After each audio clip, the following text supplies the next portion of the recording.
Hello students, अनंत ज्ञान भाई सज्जन में आप सभी का हार्दिक स्वागत है। यदि आप इस चैनल पर नए हैं तो प्लीज लाइक शेयर एवं सब्सक्राइब जरूर कर लीजिए। आज हम class 12th political science chapter 3 नियोजित विकास की राजनीति से संबंधित नोट्स पढ़ेंगे। तो सबसे पहले मैं आप सभी को बता दूं कि सर्दियां शुरू हो गई हैं और आप सभी अपने अपने स्वास्थ्य का ध्यान रखिए ताकि आप अपनी एग्जाम को अच्छी तरह से क्लियर कर सकें। और जब तक आपका स्वास्थ्य ठीक नहीं होगा तो अच्छी तरह आप लोग पढ़ भी नहीं पाएंगे।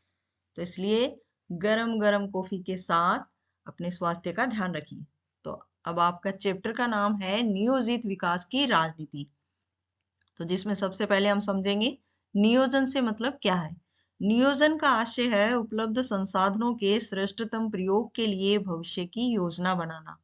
अर्थात जब भी हम किसी चीज के बारे में सोचते हैं, उसके आगामी परिणामों के बारे में सोचते हैं, तो हमें ऐसा लगता है कि हमें उस चीज के लिए एक योजना का प्रबंधन करना चाहिए, अर्थात योजना बनानी चाहिए ताकि उस योजना के अनुसार जो भी हम सोच रहे हैं वो हम सभी की उसमें हम सफलता प्राप्त कर सकें। तो नियोजन का अर्थ है कि जो भी संसाधन है उनके श्रेष्ठतम प्रयोग के लिए जो हमारा फ्यूचर है, जो हमारी भविष्य है, उसकी योजना बनाना। नियोजन के माध्यम से उत्पादन में वृद्धि, रोजगार के अवसरों में वृद्धि और आर्थिक स्थिरता आदि लक्ष्यों को भी प्राप्त किया जा सकता है। अर्थात जब हम योजना बनाकर चलेंगे तो हमारा जो भी मतलब लक्ष्य होगा, जो हमारा उद्देश्य होगा, हम उसको सफलतापूर्वक प्राप्त कर सकते हैं। अब इसमें आगे बात करते हैं हम नियोजित विकास की राजनीति, अर्थात जो हमारा देश है उसके विकास के संदर्भ में हम लोग बात करेंगे कि उसका विकास किस तरह मतलब किस प्रकार हम योजना बनाकर उसके विकास को आधार दे सकते हैं। तो आजादी के बाद लगभग सभी इस बात पर सहमत थे कि भारत के विकास का अर्थ है आर्थिक समृद्धि और आर्थिक सामाजिक न्याय दोनों ही है। मतलब जब हमारा देश आजाद हुआ तो जो हमारे राजनेता थे उन लोगों ने मतलब आपस में सहमति करके एक बात पर पूर्ण विचार किया कि जब तक भारत का विकास तब तक संभव नहीं है जब तक हम लोग आर्थिक रूप से संपन्न नहीं हो और जब तक हमारे समाज में सामाजिक न्याय लागू ना हो। तो सभी लोगों ने इस बात पर सहमति व्यक्त की कि आर्थिक विकास और सामाजिक आर्थिक न्याय को केवल व्यवसायी, उद्योगपति व किसानों के भरोसे नहीं छोड़ा जा सकता। अर्थात जो मतलब जो आर्थिक जो हमारी पूंजी थी वो मतलब व्यापार से प्राप्त हो सकती थी, उद्योग से प्राप्त हो सकती थी और किसानों का जो मतलब फसल है उसके जरिए हो सकती थी। लेकिन जब सभी नेताओं ने सहमति की कि हमारा जो आर्थिक विकास है वो सिर्फ व्यवसायी मतलब व्यापारी, उद्योगपति और किसानों के भरोसे नहीं छोड़ा जा सकता, क्योंकि इन सभी के जरिए केवल आर्थिक विकास संपूर्ण नहीं है। सरकार को प्रमुख भूमिका निभानी होगी और आजादी के वक्त विकास का पैमाना पश्चिमी देशों को माना जाता था। आधुनिक होने का अर्थ था पश्चिमी औद्योगिक देशों की तरह होना। अर्थात जब हम आधुनिकता को अपना रहे हैं तो जो पश्चिमी देश थे, जिस तरह अमेरिका है, ब्रिटेन है, फ्रांस है, उन लोगों की जो राजनीति है उसको अपनाना होगा और इसी के तहत हम लोग अपने विकास को संपूर्ण आधार दे सकते थे। दूसरा पॉइंट है इसमें वामपंथी। मतलब ऐसे जो लोग थे गरीबों के भले की भी बात करते थे। मतलब जो विकास हो रहा था भारत का उस समय मतलब कुछ ऐसे राजनेता भी थे जो मतलब वामपंथी थे। उन लोगों का मानना था कि जो लोग गरीब हैं उनके भले की बात की जाए और उन लोगों को ऊंचा उठा जाए, तभी हम भारत का विकास संपूर्ण कर सकेंगे। उन लोगों का मानना था कि गरीबों को राहत पहुंचाने वाली नीतियों का भी समर्थन किया जाए। और दूसरा है, और उन्हीं के मतलब जो विरोध में थे, विपक्ष में थे, वे थे दक्षिणपंथी। इन लोगों का मानना था कि यह एक खुली प्रतिस्पर्धा है और बाजार मूल्य अर्थव्यवस्था का समर्थन भी करना चाहिए। इनका कहना था कि सरकार को अर्थव्यवस्था में गैर जरूरी हस्तक्षेप नहीं करना चाहिए। मतलब जो दक्षिणपंथी थे, मतलब जो वामपंथी थे, वो लोग तो चाहते थे कि गरीबों को राहत पहुंचाने वाली नीतियों का समर्थन करना चाहिए। उन लोगों को ऐसी नीतियां बनाई जानी चाहिए जिससे मतलब गरीबी दूर हो सके। लेकिन जो दक्षिणपंथी थे वे लोग ऐसा सोचते थे कि जो मतलब बाजार में जो खुली प्रतिस्पर्धा है, हमारे बाजार की जो अर्थव्यवस्था है उसका समर्थन होना चाहिए और उन्हीं उस अर्थव्यवस्था में सरकार को हस्तक्षेप नहीं करना चाहिए। इसी के आधार पर भारत का विकास संभव हो सकता है। अब इन सब की बातों को आधार मानकर भारत के विकास के मॉडल पेश किए गए। उनमें दो मॉडल थे, पहला था उदारवादी अथवा पूंजीवादी मॉडल और दूसरा था समाजवादी मॉडल।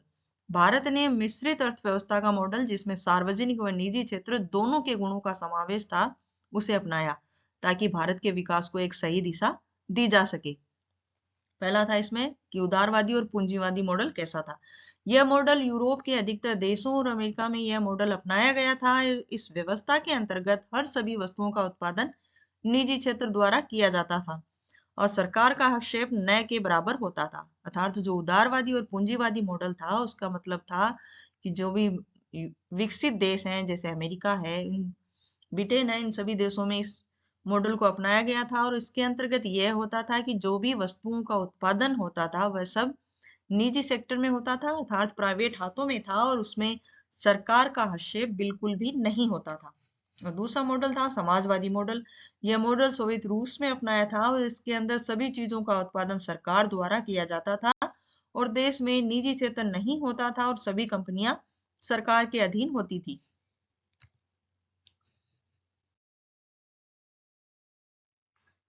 इन दोनों ही वर्गों की बात मानते हुए भारत ने मिश्रित अर्थव्यवस्था का मॉडल अपनाया जिसमें सार्वजनिक व निजी क्षेत्र दोनों के गुणों का समावेश था।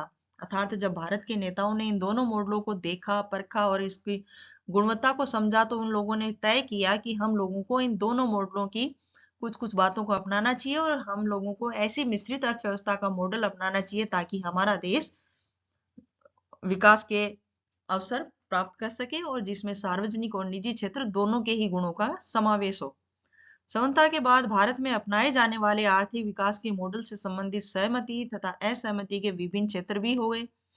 जो सहमति के क्षेत्र थे वे इस प्रकार थे कि भारत का विकास का अर्थ है आर्थिक वृद्धि तथा सामाजिक न्याय होना चाहिए।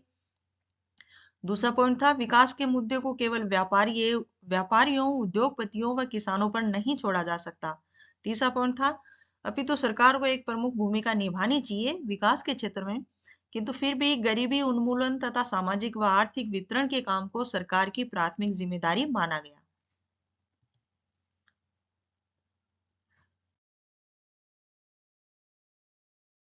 अब जो असहमति के क्षेत्र थे उसमें पहला था सरकार द्वारा निभाई जाने वाली भूमिका पर असहमति। मतलब जो विकास की जो भी जरूरत है कि वो जो क्षेत्र थे उनमें मतलब सरकार द्वारा जो निभाई जाने वाली भूमिका है उस पर असहमति थी कि मतलब सरकार उसमें पूरी तरह से ना दखल दे। यदि आर्थिक वृद्धि से असमानता हो तो न्याय की जरूरत से जुड़े महत्व पर असहमति व्यक्त करनी चाहिए। उद्योग बनाम कृषि तथा निजी बनाम सार्वजनिक क्षेत्र के जुड़े मुद्दे पर असहमति थी। इसलिए सभी ने तय किया कि मिश्रित अर्थव्यवस्था को अपनाया जाए। मिश्रित अर्थव्यवस्था में समाजवाद तथा पूंजीवाद दोनों की विशेषताओं को शामिल किया गया। देश में छोटे उद्योगों का विकास निजी क्षेत्र में किया गया तथा बड़ों उद्योगों के विकास की जिम्मेदारी सरकार ने अपने कंधों पर ली। अब इसमें आगे था बॉम्बे प्लान। मतलब 1944 में उद्योगपतियों के एक समूह ने देश में नियोजित अर्थव्यवस्था चलाने का एक प्रस्ताव तैयार किया गया। इसे बॉम्बे प्लान कहा गया। बॉम्बे प्लान कहा कब किसे कहा गया, ये कब हुआ? ये हुआ था 1944 में, जो कि बॉम्बे के जो उद्योगपतियों का एक समूह था उन्होंने आपस में सहमति दर्ज की और उन्होंने कहा कि एक नियोजित अर्थव्यवस्था के जरिए ही हम देश को विकास की पटरी पर ला सकते हैं और इसे ही बॉम्बे प्लान कहा जाता है। इस बॉम्बे प्लान का उद्देश्य था कि सरकार औद्योगिक तथा अन्य आर्थिक निवेश के क्षेत्र में बड़े कदम उठाए।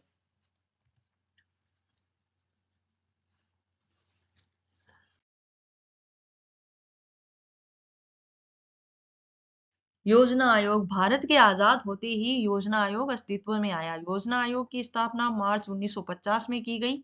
कब की गई? मार्च 1950 में भारत सरकार के एक प्रस्ताव द्वारा की गई और प्रधानमंत्री इसके अध्यक्ष बने गए। भारत अपने विकास के लिए कौन सा रास्ता और कौन सी रणनीति अपनाएगा यह फैसला करने में इस संस्था ने केंद्रीय और सबसे प्रभावशाली भूमिका निभाई। अर्थात जब भारत के विकास की बात आई तो सभी लोगों ने आजाद होते ही योजना आयोग की स्थापना की और इसकी स्थापना की गई मार्च 1950 में और प्रधानमंत्री को इसका अध्यक्ष बनाया गया।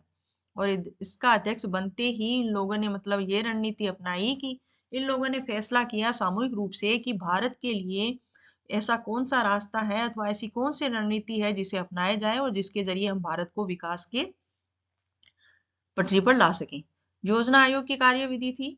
सोवियत संघ की तरह भारत के योजना आयोग ने भी पंचवर्षीय योजनाओं का विकल्प चुना।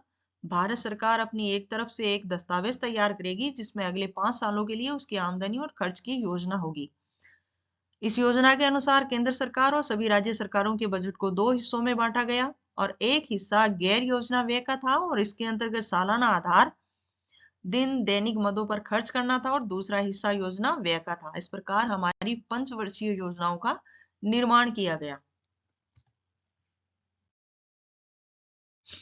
योजना आयोग के मुख्य कार्य क्या थे? देश के संसाधनों व पूंजी का अनुमान लगाना, विकास की योजना बनाना, विकास की प्राथमिकता निश्चित करना, विकास योजना के बाधक कारकों का पता लगाना और प्रगति योजना का मूल्यांकन करना। ये योजना आयोग के प्रमुख कार्य थे।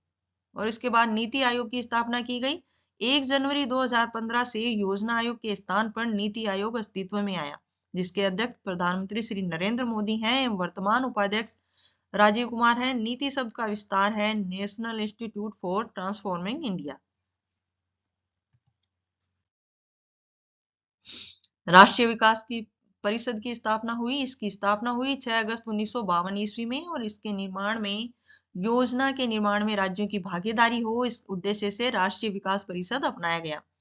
यह देश की पंचवर्षीय योजना का अनुमोदन करती है। इसके अध्यक्ष देश के प्रधानमंत्री होते हैं। भारत के सभी राज्यों के मुख्यमंत्री एवं योजना आयोग के सदस्य भी इसके सदस्य होते हैं। अर्थात राष्ट्रीय विकास परिषद है जो कि मतलब इस स्थापना की गई 6 अगस्त 1952 को और इसका उद्देश्य था कि इस योजना के निर्माण में सभी राज्यों की भागीदारी हो ताकि देश की पंचवर्षीय योजनाओं का अनुमोदन हो सके, उनका सफलतापूर्वक संचालन हो सके। और इस राष्ट्रीय विकास परिषद के अध्यक्ष प्रधानमंत्री होते हैं और इसमें सभी राज्यों के मुख्यमंत्री और योजना आयोग के सदस्य भी इसके सदस्य होते हैं। प्रथम पंचवर्षीय योजना 1951 से 1956 तक थी और इसमें ज्यादा जोर दिया गया कृषि क्षेत्र पर। इस योजना के अंतर्गत बांध और सिंचाई के क्षेत्र में निवेश किया गया। भाखड़ा नांगल परियोजना इनमें से एक थी।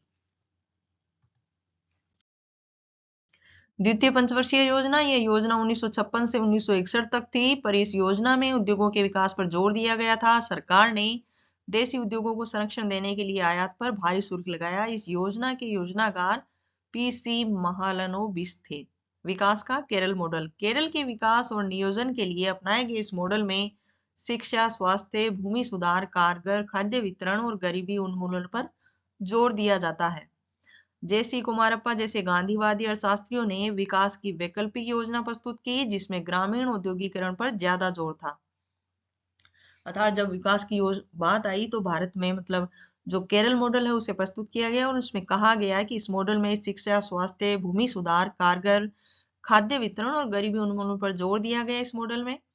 और इसमें जो इसके सदस्य थे मतलब जो गांधीवादी अर्थशास्त्री थे वो थे जेसी कुमारप्पा और उन्होंने विकास की वैकल्पिक योजना प्रस्तुत की जिसमें ग्रामीण औद्योगिकरण पर ज्यादा जोर दिया गया। चौधरी चरण सिंह ने भारतीय अर्थव्यवस्था के नियोजन में कृषि को केंद्र में रखने की बात प्रभावशाली तरीके से उठाई और उन्होंने कहा कि भूमि सुधार के अंतर्गत जमींदारी प्रथा की समाप्ति, जमीन के छोटे छोटे टुकड़ों को एक साथ करना अर्थात चकबंदी करना और जो काश्तकार हैं किसी दूसरे की जमीन बटाई पर जोत बो रहे हैं उन्हें कानूनी सुरक्षा प्रदान करना व भूमि स्वामित्व सीमा कानून का निर्माण जैसे कदम उठाए गए। अर्थात उन्होंने कहा कि भूमि सुधार के अंतर्गत जो जमींदारी प्रथा है उसकी समाप्ति की जाए और जमीन के जो छोटे छोटे टुकड़े हैं जो बटे हुए हैं उनको एक साथ करके और जो भी उसका मतलब जो बोता है उसे कानूनी सुरक्षा प्रदान की जाए, उसे भू स्वामित्व प्रदान किया जाए। 1960 के दशक में सूखा व अकाल के कारण कृषि की दशा बद से बदतर हो गई और खाद्य संकट के कारण गेहूं का आयात करना पड़ा। हरित क्रांति, ऐसे में हरित क्रांति का प्रलाभन हुआ। सरकार ने खाद्य सुरक्षा को सुनिश्चित करने के लिए एक नई रणनीति अपनाई जो कि हरित क्रांति के नाम से जानी जाती है। अब उन इलाकों पर ज्यादा संसाधन लगाने का निर्णय किया गया जहां सिंचाई सुविधा मौजूद थी तथा किसान समृद्ध थे। सरकार ने उच्च गुणवत्ता के बीज, उर्वरक, कीटनाशक और बेहतर सिंचाई सुविधा वाले अनुदानित मूल्य पर मुहैया कराना शुरू कर दिया और उपज को एक निर्धारित मूल्य पर खरीदने की गारंटी दी। इन संयुक्त प्रयासों को ही हरित क्रांति कहा गया और भारत में हरित क्रांति के जनक एम.एस. स्वामीनाथन को कहा जाता है।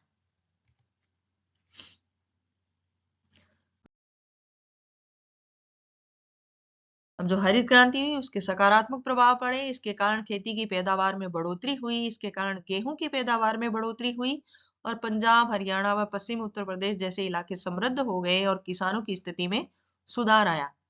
लेकिन इसके नकारात्मक प्रभाव पड़े वे थे क्षेत्रीय व सामाजिक असमानता बढ़ी, अर्थात हरित क्रांति जो मतलब कुछ क्षेत्रों में ज्यादा थी और कुछ क्षेत्रों में जो कम प्रभाव था, इसका वहां नकारात्मक प्रभाव पड़ा और इसके कारण क्षेत्रीय व सामाजिक असमानता बढ़ी। हरित क्रांति के कारण गरीब किसान व बड़े भूस्वामी के बीच अंतर बढ़ा, जिससे वामपंथी संगठनों का उभार हुआ और मध्यम श्रेणी के भूस्वामित्व वाले किसानों का उभार हुआ। श्वेत क्रांति। मिल्कमैन ऑफ इंडिया के नाम से मशहूर वर्गीज कुरियन ने गुजरात सहकारी दुग्ध एवं विपणन परिसंघ में महत्वपूर्ण भूमिका निभाई और अमूल की शुरुआत की। इसमें गुजरात के 25 लाख दुग्ध उत्पादक जुड़े और इस मॉडल के विस्तार को ही श्वेत क्रांति कहा गया, अर्थात तो दूध के क्षेत्र में जो क्रांति आई उसे श्वेत क्रांति कहा गया। इसके